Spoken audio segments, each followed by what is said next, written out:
대표님과 시장 이야기도 나눠봐야겠죠. 오늘 시장 한 줄평 바로 이야기를 들어보겠습니다. 대표님. 네, 일단은 저는 실적과 그리고 성장주들 지금 시소타기를 좀 하고 있지 않나라는 생각이 드는데요. 오늘 이제 빨간불을 켜내는 시장의 모습은 좀 반갑기도 하지만 많은 투자자분들이 좀 물음표도 있을 것 같아요. 그러니까 뭐 나쁘다는 쪽은 아니지만 어저께까지만 해도 이제 성장주의 종목들, 특히 로봇이라든지 뭐 AI, 오늘도 의료 AI 종목군들은 강한 시세를 내보이긴 하곤 있지만 어저께 좀 강했던 종목군들 중에서 오늘 음봉을 좀 보이면서 살짝은 차익 실현의 물량이 나오는 종목군들이 상당히 좀 있습니다. 그와 반면에 오늘 현대로템 상당히 급등을 하고 있고요.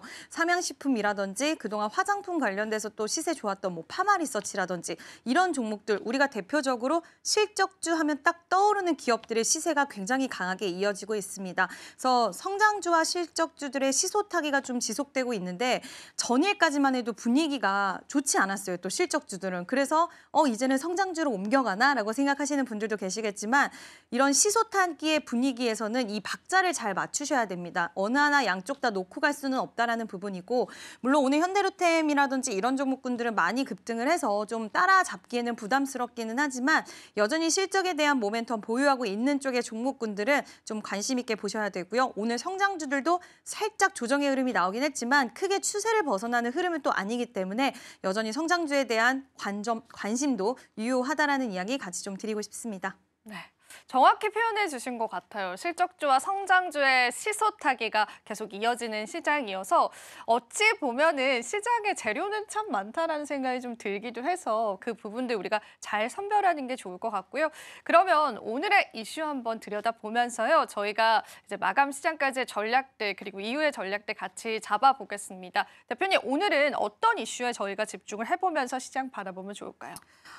이제 시장에 대해서는 사실 이 관세에 대한 부분이라던가 이런 것들 저는 좀 여전히 존재를 하고 있다라고 생각을 합니다. 근데 시장이 지금 오늘 분위기 보더라도 실적 잘 나온 종목들 한번 살펴보면 방산주도 그렇고 물론 실적이 시장이 놀라울 만큼 잘 나오기는 했어요. 그렇지만 이와 관련돼서 방산은 사실 우리가 관세 관련돼서 무관하거든요. 그 이유는 미국으로의 수출 비중이 없습니다. 그러다 보니까 미국으로의 수출 비중이 없고 중동이라든지 유럽 국가 쪽에서의 이런 수주가 잘 이어지고 있는데 이게 앞으로 또 다시 실적을 잘 만들어낼 거고 거기다 관세에서도 자유로울 수 있네. 그러다 보니까 현대로템이 오늘 굉장히 크게 상승세가 나와준 거고 삼양식품 같은 경우에는 또 관세에 대한 이슈가 아예 없지는 않아요. 뭔가 대응적인 부분들이 필요하긴 하지만 우리가 관세 이슈가 지금 나온 지 하루 이틀이 아니라 한 6개월 전부터 이야기 나왔잖아요. 트럼프가 당선됐을 때는 관세에 대한 이슈가 있을 것이고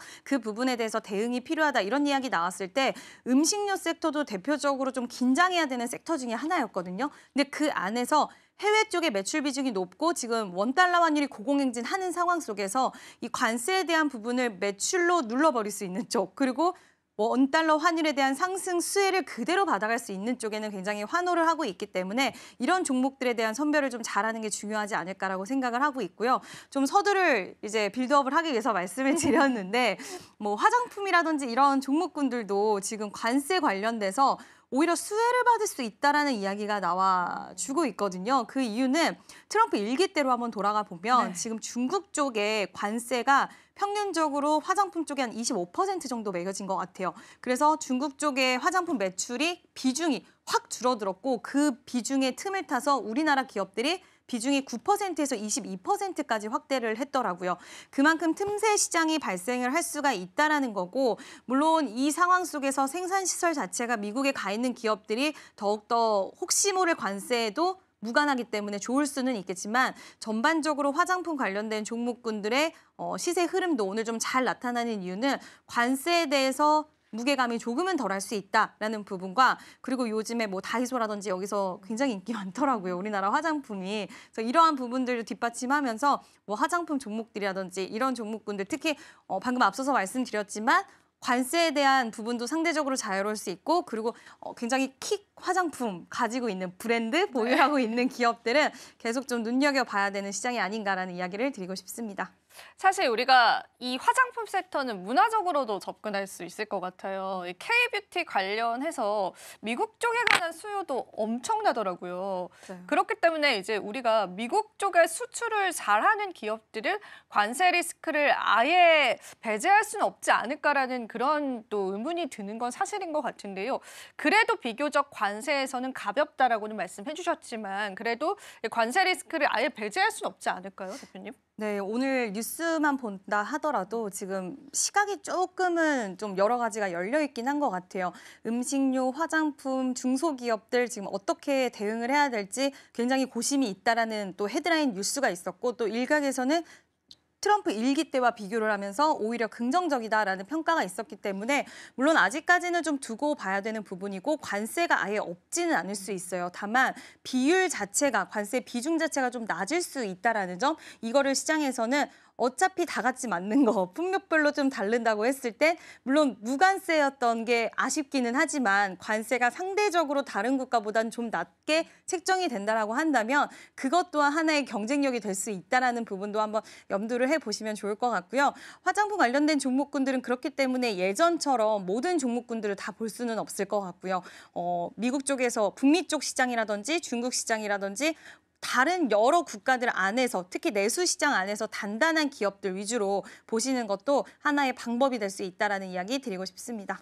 요즘에 화장품 기업들의 실적을 실제로 뜯어보게 되면은 동남아 쪽 매출도 상당하더라고요. 맞아요. 그래서 지금은 중국보다는 약간 동남아 쪽에 좀 집중하는 분위기가 연출되기도 해요. 그래서 우리가 화장품주들 봤을 때 동남아 쪽의 매출 비중이 굉장히 좋은 기업들을 바라보는 전략은 어떨까요, 대표님? 저는 충분히 좋을 수 있다라고 보고 있고요. 우리나라 이제 어쨌든 아시아인들 같은 경우에는 뭐 피부 타입이 다 똑같다라고 할 수는 없겠지만 그래도 왠지 모르게 더 그러니까 어울릴 것 같은 비슷한 결로 가면 너무 이질감은 없을 것 같은 이런 부분들은 발생할 수가 있을 것 같고 또 K뷰티 같은 경우에는 K엔터라든지 이번에 뭐 엔터즈랑 엮은다고 한다면 블랙핑크 그리고 GD도 11년 만에 또 앨범을 낸다라고 하더라고요. 정규 앨범을 낸다라고 했는데 이와 관련된 모멘텀이 결국에는 문화적인 부분들이 화장품까지도 훈풍을 불러일으켜줄 수 있을 거라고 보이고 있고요. 또 동남아시아 가면 우리나라 이제 놀러 가면 정말